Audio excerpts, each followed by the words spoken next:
Do you think the most terrifying thing in Rome was crucifixion along the Appian Way, or a wild animal tearing a person apart for the crowd's entertainment? No, those are fast deaths. For the people the empire truly hated, there was something worse. Damnatio ad metalla, condemnation to the mines. It was a one-way ticket, the only place on earth where you had to earn death as if it were a reward.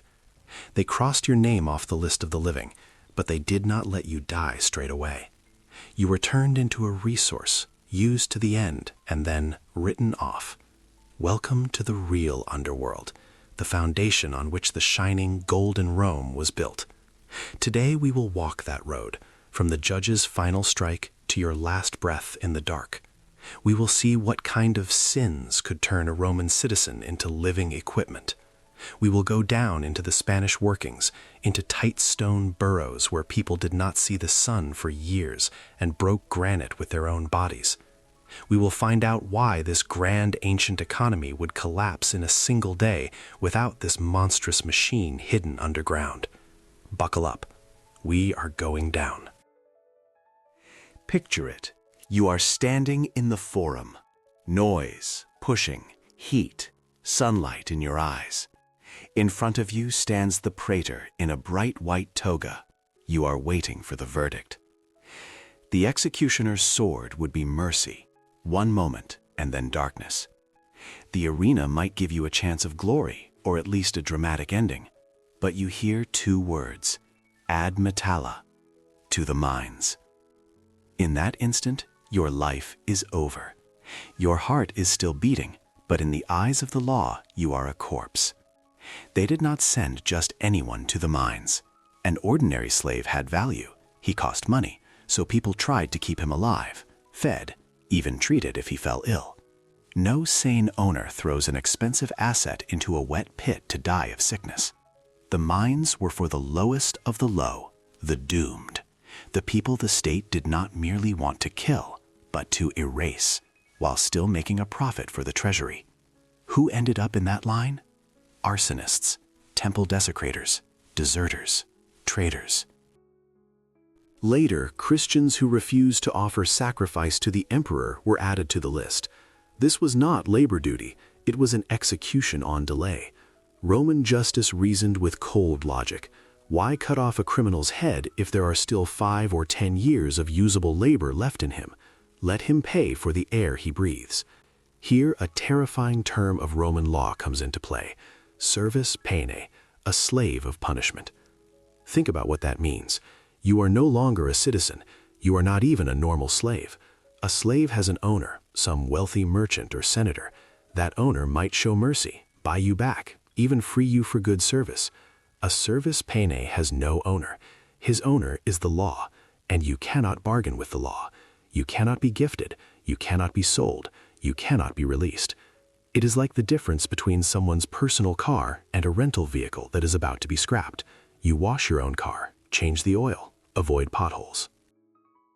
But in the one marked for disposal, you floor it over rough ground until the wheels come off. You are no longer a person, you are a function. If a shovel breaks, they repair it. If you break, they replace you with the next one. You stop being a subject of law and become an object of extraction. And to make sure no one confuses this talking shovel with a normal human being, the empire leaves its signature right on your face.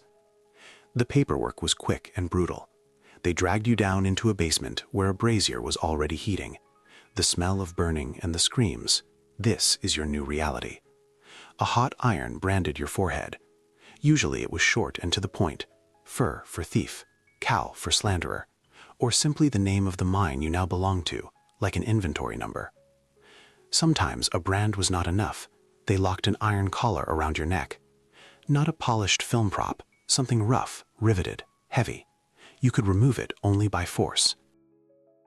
Often there was a tag. I have run away. Catch me and return me to my master, and you will receive a solidus.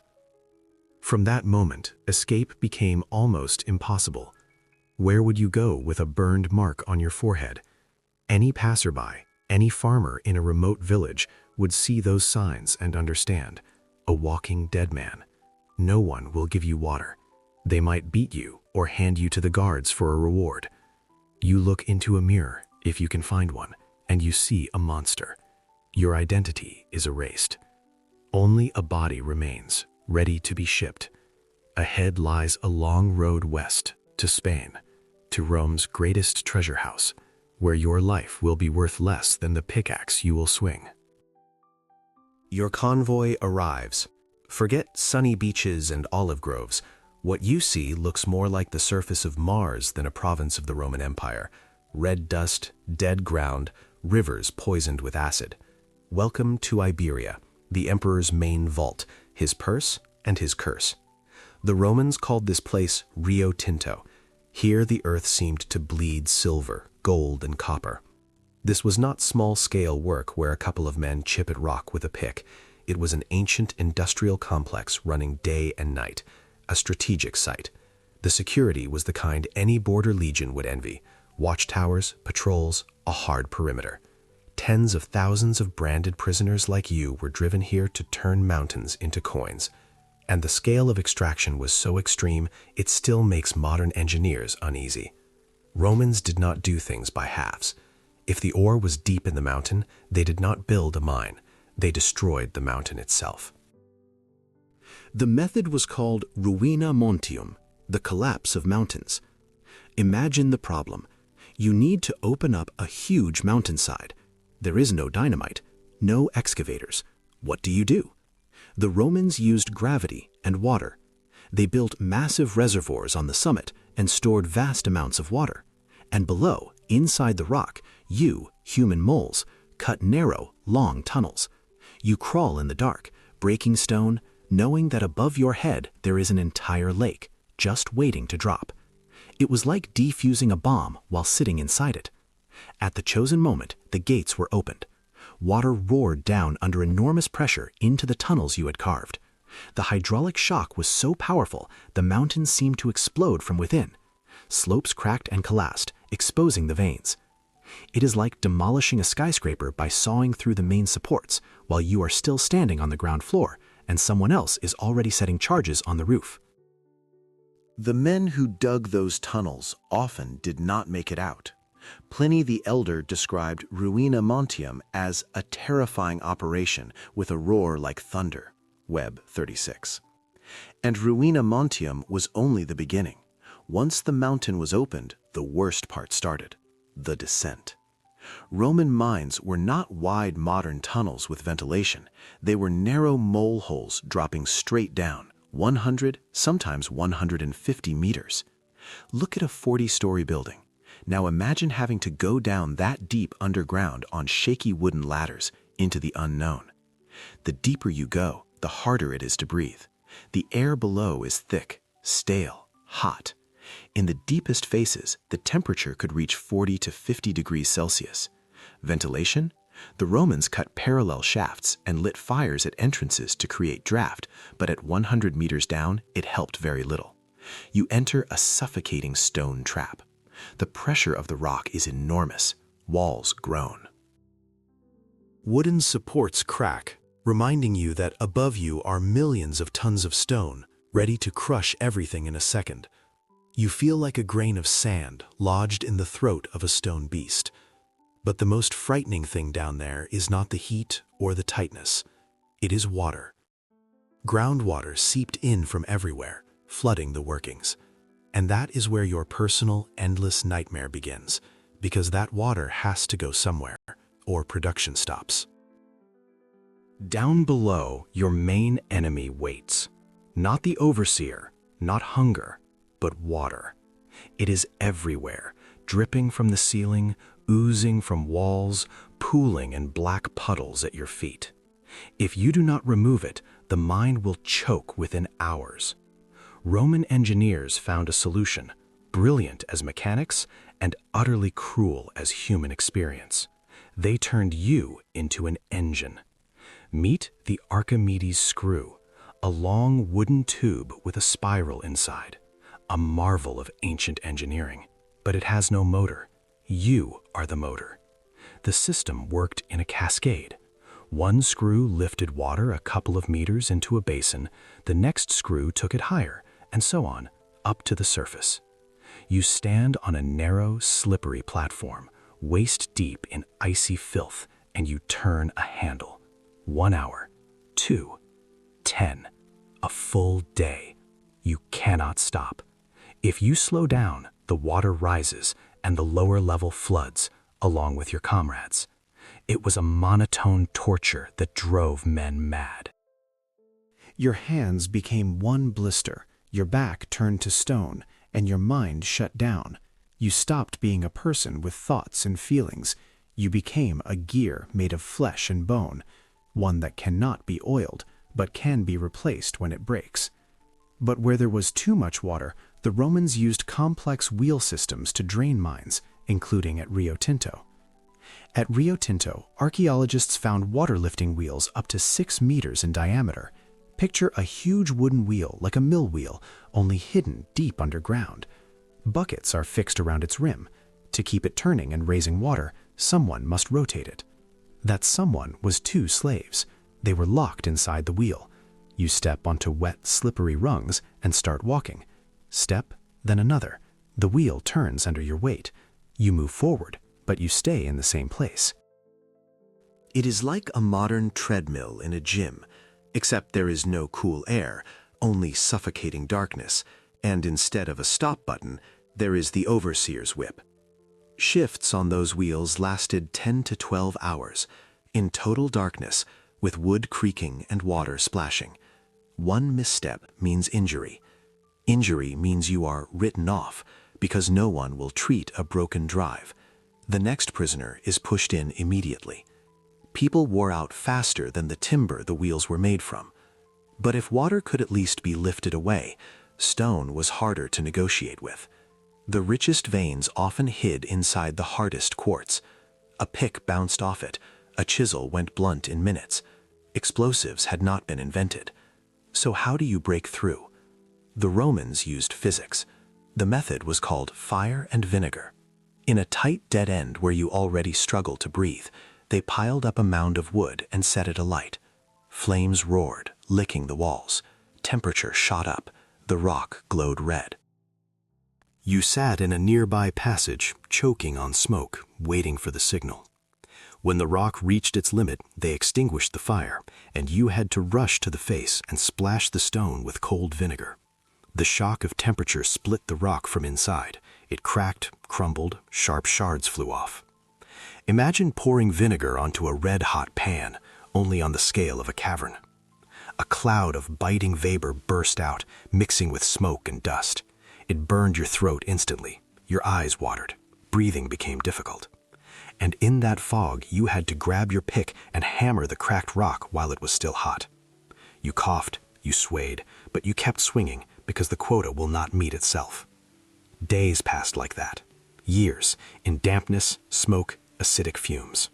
And yet even this hell could feel like mercy compared to what your life looked like when the shift ended.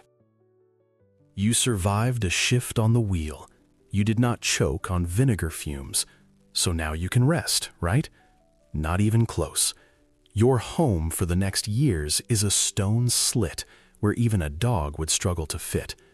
The Romans were practical to the bone. Why cut a wide corridor if the silver vein is only half a meter thick? Extra rock means extra labor.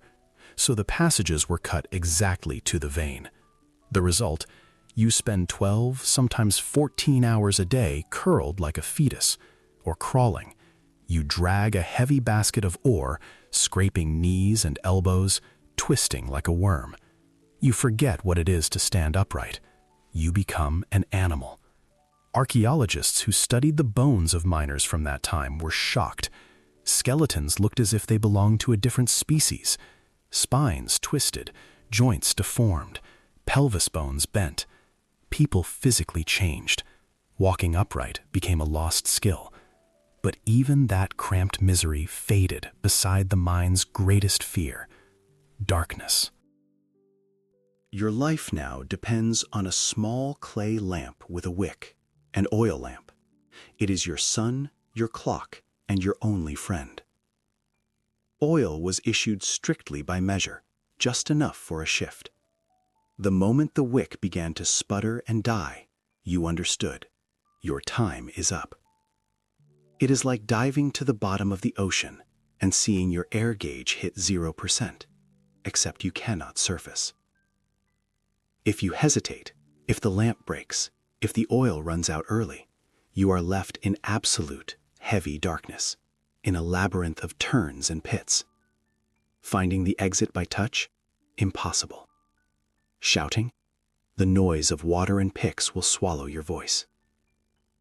People who lost their light often went mad with panic before they died of thirst. They simply sat and waited while the darkness ate away at their mind. And yes, these are the details school textbooks quietly avoid, and we bring them into the light. If you want to know what history was really like, without marble and togas, but with sweat and blood, subscribe to the channel. We show the hidden side of great empires. Now, back to your dinner, if you can call it that. Your ration was calculated to the minimum. The logic was simple. A prisoner must live just long enough to repay the cost of transport and food, and then produce profit. No humanity, only accounting. You received rough barley bread, water, and sometimes cheap sour wine, or pasca, a mix of water with vinegar, so you did not catch dysentery on the first day. Meat? Forget it. Vegetables? Only if luck smiles. With brutal physical labor, the calories were nowhere near enough. Your body began to panic. First, you lost fat. Then it started consuming itself. Muscles melted. Skin became dry and tight. You turned into a living shadow, still able to swing a pick, no longer able to fight infection. And that was the beginning of the end, because a weakened, exhausted body became easy prey for invisible killers, poisons soaked into these walls. You could be strong as an ox. You could adapt to the dark and learn to sleep in short bursts on wet stone. You could even endure hunger, but you cannot stop breathing. And here, the air kills more surely than any sword. In Roman minds, death had a chemical taste. Let us start with what all this was for: silver. The problem is that silver in nature is almost never found pure. Its faithful companion is lead ore, galena. Mining coinage for the empire, you breathed lead dust, drank lead-tainted water, ate bread with dirty hands. The metal accumulated inside you. Romans called it the slave disease. Today we call it lead poisoning. Lead attacked the nervous system. First came crushing fatigue, then stomach pain. Gums darkened with a distinctive line. And then the mind began to break. In absolute darkness underground, people started seeing things that were not there. They felt the walls closing in, heard stones screaming. Miners lost their sanity. It was not just fear. It was the slow, relentless collapse of the brain. But even lead mines could feel like a holiday compared to a place the Romans called Sisapo. Today it is Almaden, a cinnabar deposit. Cinnabar is a beautiful red ore used to obtain mercury and to make pigment for frescoes in wealthy villas. Exile to Almaden was a death sentence with no appeal. They sent the most dangerous prisoners there, the ones they wanted to destroy with special cruelty. Why? Because mercury vapors and contact with the ore broke a person in 2 or 3 years, almost guaranteed. It was an agonizing death. Mercury tore the body apart. Severe neurological symptoms appeared. The body trembled, coordination vanished. The mind fell to pieces. Aggression turned into emptiness. People became shadows, no longer living, only lingering. It is like being forced to work in a deadly industrial zone with no protection. Only instead of radiation, it is a poisonous metal. And even if you ended up in a clean quarry with no lead and no mercury, a third killer waited for you, the quietest and the most common: stone dust. In tight faces with almost no ventilation, the air was thick with microscopic quartz. Every breath was a tiny wound inside the lungs. The dust worked like sandpaper. The body tried to protect itself by wrapping those particles in scar tissue. The lungs hardened. They lost elasticity. Silicosis developed. A person began to suffocate, first under effort, then even while lying still. A cough arrived, harsh and exhausting. And then the end. Lungs became a useless bag that could no longer draw oxygen properly. The worst part is that the process is irreversible.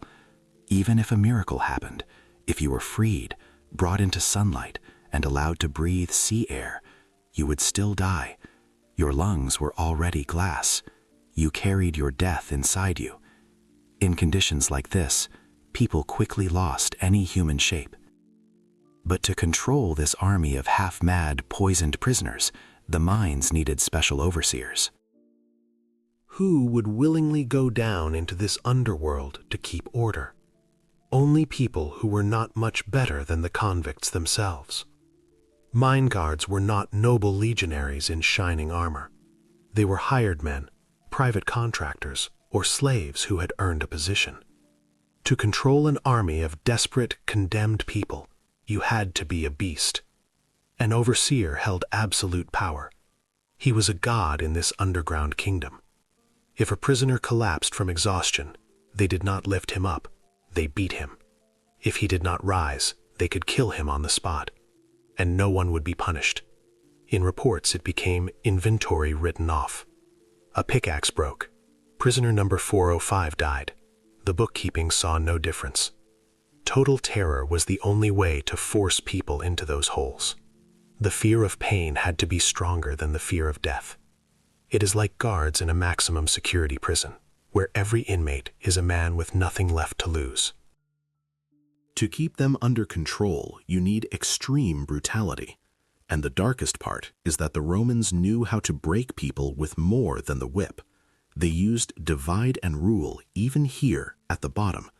Among the condemned, a warped hierarchy formed. At the very bottom, literally and figuratively, were the face cutters and the water bailers, rotting in dead ends for days without leaving their posts. A step above were the carriers, the ones hauling baskets of ore up. They were considered the elite. Why? Because they moved. Sometimes they saw a hint of daylight near the entrance. They could exchange a few words with others. The Romans set these groups against each other on purpose. Carriers looked down on the cutters. The cutters hated everyone. That mutual hostility stopped the prisoners from uniting, because if thousands of people with picks ever agreed on one thing, the guards would not stand a chance. And sometimes it happened. History records moments when mines erupted in revolt. These were not noble battles, but slaughter. The uprising of Athenian during the Second Servile War in Sicily showed what cornered people could do. Miners fought with the fury of doomed animals. They used picks, crowbars, chains, anything that could kill. They knew there would be no mercy. They were not interested in prisoners. They fought not for freedom, but for the chance to destroy their tormentors before dying themselves. That is why people feared miners. They were kept in shackles even underground. Mine entrances were guarded like military forts, not to stop an enemy from coming in, but to stop anyone from getting out. But revolt was rare. For most prisoners, there was only one exit, and it was more terrifying than any fight. Do you know who these people envied with dark, bitter envy? Gladiators. Yes, the very men who died in the arena. To us, a gladiator is a victim. To a miner, he was a lucky man who won the lottery. A gladiator had meat for dinner, massages, women, and a chance at glory. But most of all, he had a chance at a fast, public death beneath the roar of the crowd. One sword strike, and you are free. A miner had only slow, filthy agony, fading in the dark, where no one would witness your end except rats. The mines were the absolute bottom. There was nowhere lower to fall. And at some point, everyone who ended up there reached the same thought. Death is not punishment. Death is a gift. It is the only door to freedom you still have. But Rome was cruel to the end.